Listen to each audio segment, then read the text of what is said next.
Roule ma poule, c'est notre petite famille à la découverte de la vie. Nous voyageons depuis janvier 2019 à travers le Canada, les États-Unis et le Mexique. Merci de nous suivre.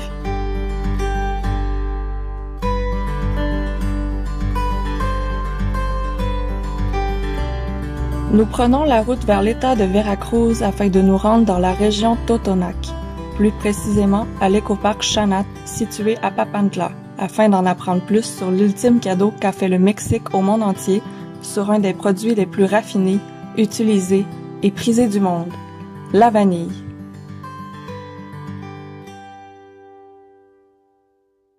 Estas se llevaron los franceses. En todo el mundo, México tiene tanta suerte que la única vainilla que se consume es la planifolia. Même si tout le monde sait reconnaître le parfum de la vanille, bien des gens ignorent ses origines. Notre ami José Luis, fier conservateur de l'orchidée Vanilla planifolia, a su nous faire voyager dans le temps de par ses connaissances en la matière. Tiene otro aroma. Muy diferente. Ajá, muy diferente. Esta es otra. Pero a lo que les voy a enseñar es, pongan atención. Ce sont les Totonacs, occupant des régions côtières du golfe du Mexique autour des actuelles villes de Veracruz et de Papantla, qui produisaient la vanille et en approvisionnaient l'Empire aztèque. C'est Hernando Cortés, conquistador espagnol, qui découvrit la vanille en 1519 par l'entremise de l'empereur Moctezuma II de la cité de Tenochtitlan, l'actuel Mexico. Cortés tomba instantanément sur le charme de ce nouvel aromate et en rapporta quelques gousses à la cour d'Espagne. De là, la vanille franchit les frontières et suscita un véritable engouement en Europe. C'est au fil des ans que la vanille fut donnée en cadeau et ainsi distribuée lors de signatures d'accords de paix par différents souverains. Pendant plus de 2 siècles, le Mexique a conservé le monopole de la vanille. Les Totonacs demeureront les premiers producteurs mondiaux jusqu'au milieu du 19e siècle. Toutes les tentatives de faire produire cette orchidée hors de son aire naturelle d'origine se résulteront par des échecs. Ils ignorent en effet que des pollinisateurs indigènes jouent un rôle fécondateur indispensable à la formation du fruit, l'abeille mélipone, abeille originaire de la Mésoamérique. Malgré tant d'années à préserver le secret de la pollinisation de la vanille, le Mexique de nos jours reste désormais le 4e producteur mondial, bien après l'Indonésie, la Chine et Madagascar. Depuis, une technique de pollinisation manuelle fut développée, remplaçant maintenant la dite petite abeille.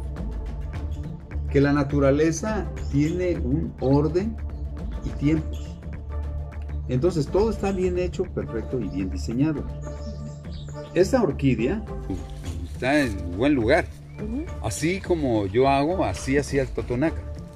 Así era tiempos, muchos años así trabajaban. No ocupaban el recurso natural. Así no sembramos los árboles. Yo no siembro los árboles, no.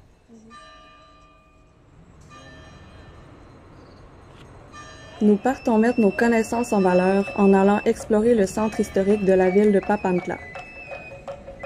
Du Mercado Hidalgo afin d'y dénicher le meilleur prix pour la meilleure qualité de vanille, jusqu'à l'église de Nuestra Señora de la Asunción, d'où nous y trouverons l'origine même des voladores.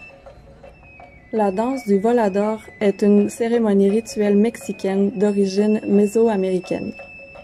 Le rituel se compose d'une danse et de l'escalade d'un poteau de 30 mètres à partir duquel 4 des 5 participants s'attachent les jambes à des cordes avant de se lâcher dans le vide en tournant et en descendant progressivement vers le sol.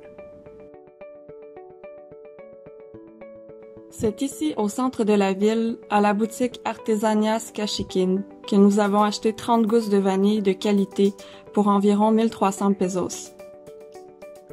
Nous étions dans la hâte d'arriver à Papantla et ce que nous avons vécu nous a incroyablement charmés. Ce fut une expérience inoubliable.